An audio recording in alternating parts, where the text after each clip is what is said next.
I'm sitting in a 17 Dodge Caravan. We're going to program a pod key right here.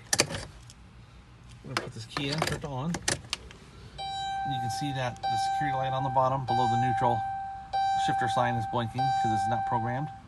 We're going to be using Fobic System 1, so we don't have to read the pin and just go directly into key programming. I'll show you how fast this works. Here we go.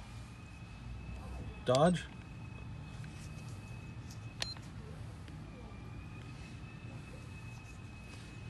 Go to Caravan. Key coding. Go right into Fobic System 1. It'll bypass the pin. All you got to do is press program key. You hear the tone. And that's about it. Lights out. Key out. Turn back on for verification. And we are done.